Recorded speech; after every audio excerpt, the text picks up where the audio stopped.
kabar? Ketemu lagi dengan saya, Rahmat Tutuguran, dari jurusan Bahasa dan Sastra Indonesia. Hari ini saya baru saja diminta oleh teman-teman dari YBM BRI untuk mengisi pelatihan menulis opini, menulis artikel di media massa. Tapi saya lupa merecord hasil perbincangan saya tadi, oleh karena itu saya akan menggantinya dengan cara merekam ulang apa yang tadi saya sampaikan. Teman-teman, saya akan bicara tentang 5 kriteria tulisan yang sukses dulu ya. Ini sebagai bekal menuju diskusi tentang teori bagaimana menulis tulisan opini yang baik. Menurut saya itu tulisan yang sukses itu kriterianya ada 5 atau 5 tahapan. Yang pertama adalah tulisan yang selesai. Yang kedua adalah tulisan yang terpublikasi. Ketiga, tulisan yang terbaca. Keempat, tulisan yang disetujui. Dan kelima, ini level tertinggi kesuksesan tulisan adalah tulisan yang menginspirasi. Yang pertama adalah tulisan yang selesai.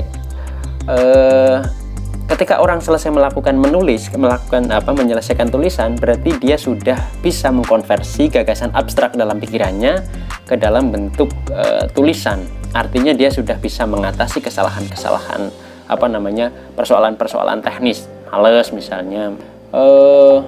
Di kampus seringkali ada seloroh bahwa skripsi yang bagus adalah skripsi yang selesai.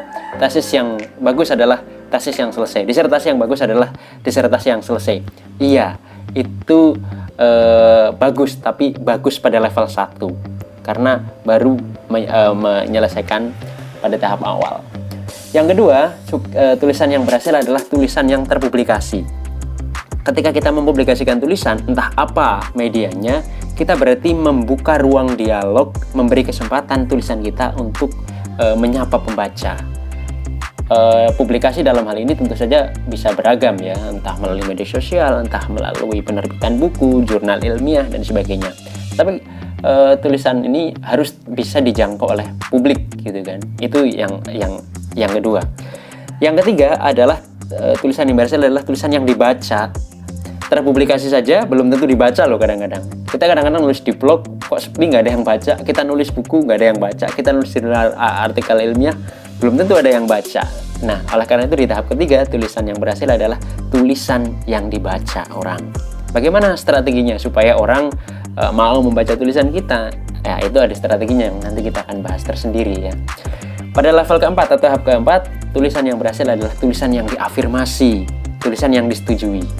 Apa itu maksudnya? Ketika kita mengungkapkan argumentasi-argumentasi, pendapat, kita mengajukan data, artinya argumentasi kita itu disepakati oleh pembaca kita. Kenapa disepakati? Karena relevan dengan nilai-nilai mereka barangkali, karena logis, karena bermanfaat, dan sebagainya. Itu tulisan yang, karena banyak juga tulisan yang datanya nggak valid, saya nggak percaya, strukturnya nggak logis.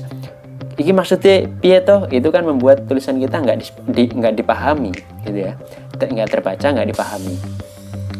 Nah, level tertinggi tulisan yang berhasil, yaitu level kelima, adalah tulisan yang menginspirasi.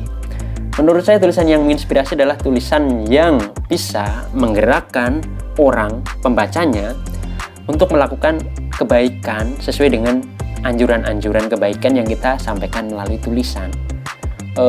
Kita itu kan menulis dengan motif bukan sekadar untuk narsisme supaya kita terkenal, enggak juga. Kita menulis itu kan juga untuk menyampaikan keyakinan, kebenaran-kebenaran yang kita yakini.